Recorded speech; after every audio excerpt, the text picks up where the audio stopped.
पश्चिम बंगाल में सत्ता बदलने के बाद अब राजनीतिक समीकरण भी तेजी से बदल रहे हैं। क्या कभी सत्ता के केंद्र में रहने वाली तृणमूल कांग्रेस अब अपने ही गढ़ में विरोध और विद्रोह का सामना कर रही है? और क्या अभिषेक बनर्जी पर हुए हमले को लेकर सामने आई प्रतिक्रियाएं बंगाल की राजनीति में नए दौर का संकेत दे रही है? इन तमाम सवालों पर आज पूरे राज्य की नजर बनी हुई है। नमस्कार, स्वागत है आप सभी का राष्ट्रवाणी पर और मैं हूं आपके साथ सुमन। पश्चिम बंगाल में विधानसभा चुनाव के बाद नई सरकार के गठन के साथ ही राजनीतिक माहौल लगातार गर्म बना हुआ है। सत्ता परिवर्तन के बाद अब तृणमूल कांग्रेस के कई बड़े नेताओं को विरोध का सामना करना पड़ रहा है।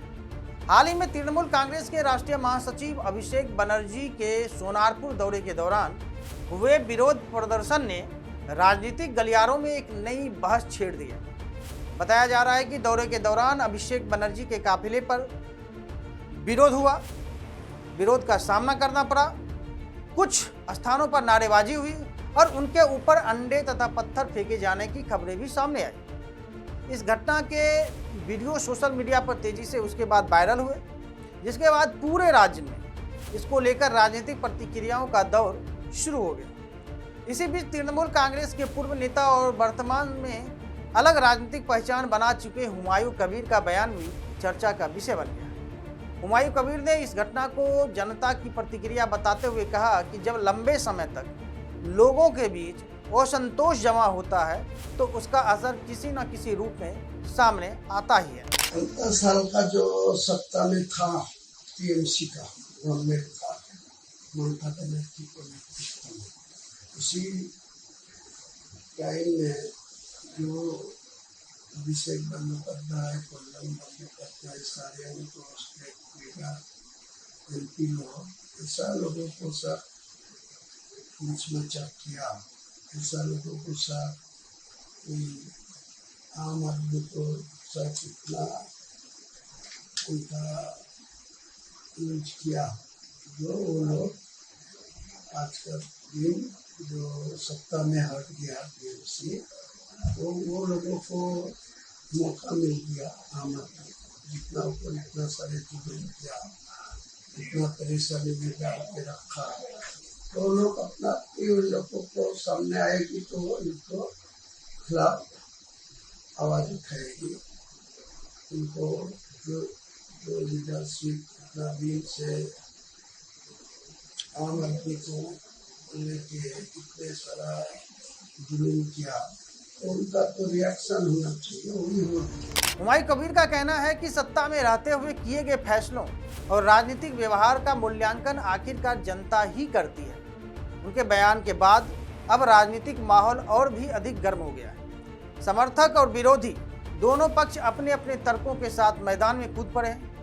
वहीं राजनीतिक विश्लेषकों का मानना है कि पश्चिम बंगाल में पिछले कई वर्षों से राजनीतिक हिंसा का और टकराव चुनावी बहस का हिस्सा रहे हैं। चाहे वामपंथी दौर रहा हो, तृणमूल कांग्रेस का शासनकाल या फिर वर्तमान राजनीतिक परिस्थितियां, राज्य में राजनीतिक संघर्ष लगातार चर्चा का विषय बना रहा है। सत्ता परिवर्तन के बाद अब तृणमूल कांग्रेस के कई नेताओं को जनता के बीच विरोध का सामना करना पड़ रहा है। दूसरी ओर तृणमूल कांग्रेस का दावा है कि यह सब राजनीतिक बदले की भावना से प्रेरित माहौल का परिणाम है और लोकतांत्रिक राजनीति में इस प्रकार की घटनाओं की कोई जगह नहीं होनी चाहिए। इसी बीच राजनीतिक गलियारों में एक और चर्चा तेज है कि तृणमूल कांग्रेस के भीतर असंतोष भी बढ़ रहा है। कई पुराने नेताओं और कार्यकर्ताओं के पार्टी से दूरी बनाने की खबरें सामने आ रही है।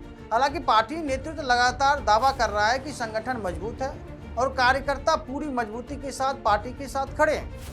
वहीं विश्लेषकों का मानना है कि सत्ता से बाहर होने के बाद किसी भी राजनीतिक दल के सामने सबसे बड़ी चुनौती अपने संगठन को एकजुट बनाए रखना होता है। पश्चिम बंगाल में भी यही स्थिति अभी फिलहाल देखने को मिल रही है, जहां एक तरफ नई सरकार अपनी प्रशासनिक प्राथमिकताओं को लागू करने में जुटी है, वहीं विपक्ष के रूप में तृणमूल कांग्रेस खुद को पुनर्गठित करने की कोशिश कर रही है। अभिषेक बनर्जी पर हुए विरोध प्रदर्शन के बाद राज्य की राजनीति में यह बहस भी तेज हो गई है कि क्या यह केवल राजनीतिक नाराजगी है या फिर जनता के भीतर लंबे समय से जमा एक असंतोष का परिणाम है।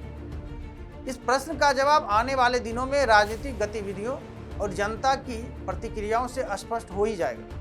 फिलहाल इतना तय माना जा रहा है कि पश्चिम बंगाल की राजनीति एक बार फिर बड़े बदलाव के दौर से गुजर रही है। सत्ता परिवर्तन के बाद राजनीतिक संघर्ष, नेताओं के बयान और जनता की प्रतिक्रियाएं आने वाले समय में राज्य की राजनीति की दिशा तय करने में महत्वपूर्ण भूमिका निभा सकती है।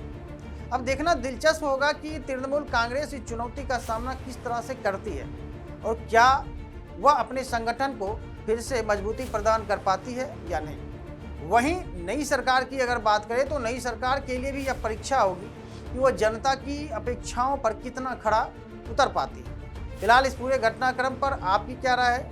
क्या यह जनता की नाराजगी का संकेत है या फिर केवल राजनीतिक टकराव का एक और अध्याय? अपनी राय हमें कमेंट बॉक्स में जरूर बताइए। वीडियो पसंद आया हो तो लाइक और शेयर जरूर करें। राष्ट्रवाणी को सब्सक्राइब करना ना भूलें। तब तक के लिए धन्यवाद।